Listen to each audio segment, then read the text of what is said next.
Hi there. I'm really curious. Are there such thing as old souls? Yes, but you cannot help but be a part of them, and so there's no distinction between one and another. Okay. In other words, because it's streams of consciousness. That's like saying, is the thought I'm thinking right now an old thought? Well, it's a revised version, certainly, of something that came before, because there are no new thoughts into the universe. So at what point do we call it old, and what point do we call it new? So we would say the oldest of souls are the newest of souls also. Okay. Do you follow all of that? Because everything's coming forward. Yes. It's like once you were a few months old, and once you were 10 years old, and so on. But here you are, the result of all of that, and we usually don't go back to the beginning of you. If we want the best of you, we engage with you now, and it's the same way. We want to make a strong statement about this. The oldest of souls is new unto the universe. You use such weird terminology, you humans, old souls. It's all right, but it's that comparison thing that you want to do all the time. The only reason I'm curious about it is because there is no going back. And it does feel as though our expansion and now is always... Usually when people want to talk about an old soul, they're complimenting, you're an old soul, they say, which means you're really, really wise. Well, there's nobody on the planet that you could find that would not be an appropriate statement. Yes. Okay. Yeah. Thank you. So, by proxy, then art and everything that comes through an individual who has focused is also shared, is also not new, but new.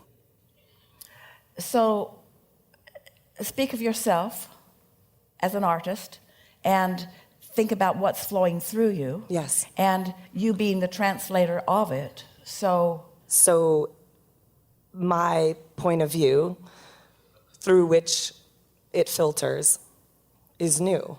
So old you in new you, yes. Exposed to new experience, summoned old you to a new place. And old you and new you became new. Yes. And that's what we're all in it about. It's the newness. Because it doesn't matter how old you are as a soul, it's the now experience that's got your attention. Yes. In the most expansive place. The only place that expands is now. That's where all that action is. There's no expansion other than now. Right. It's all right now. Are we able to focus in multiple places at a single time? Or is that question irrelevant because we all come from the same source? Your inner being is multidimensional and able to focus. It's not something that you usually do.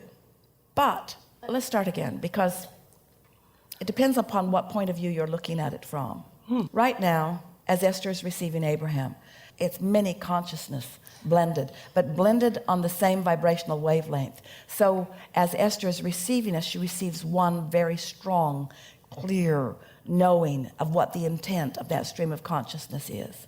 Okay. So as Esther and friends were standing out on a cliff overlooking the magnificent Mediterranean, feeling a well-being indescribable, none of them even really wanting to talk, just all sort of wanting to stand there and absorb with all that they were, the feeling of well-being that they were all experiencing.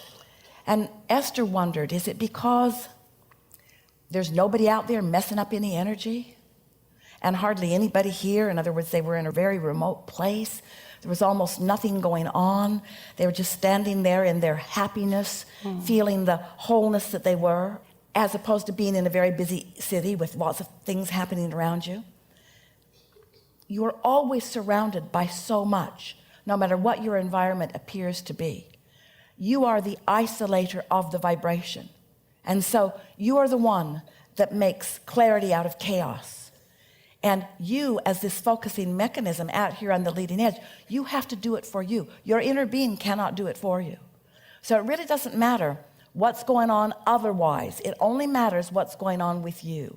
And by that we mean it only matters how well or not you are able to isolate, which means recognize, which means determine, which means focus upon, which means recognize, isolate the vibration of your inner being and hone in on it and tune in on it, you see. And if you're wanting a clue, love will always get you there. Love and appreciation will take you right there every time.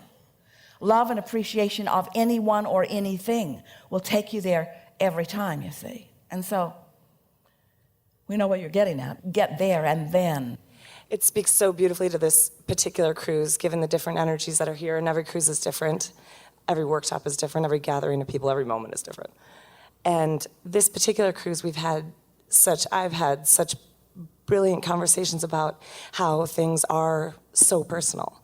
Everything is so very personal, and because you make it so through your own filters. through our own filters. You don't want to try so hard to control the uncontrollable, but you do want to control the controllable. And your own filters, your own beliefs are controllable. They're bridgeable. They are understandable. They are redefinable. They are amendable. They are achievable.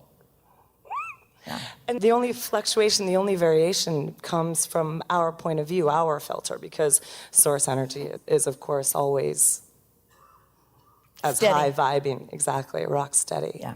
And further, this is an important point in this conversation. Your inner being is looking right through you into the moment that you are doing whatever you're doing with your own filters or beliefs. And your inner being is having the expansive moment that you've provided, which is what causes the gap expansion, because you can't go anywhere without inviting us along. And so you keep exposing us to experiences where there is expansion, and then you must come along with the expansion that you have carved out if you are to feel whole. You see. So the consistency of closing that gap is Everything. everything. This is a really good time for a segment of refreshment. Thank you.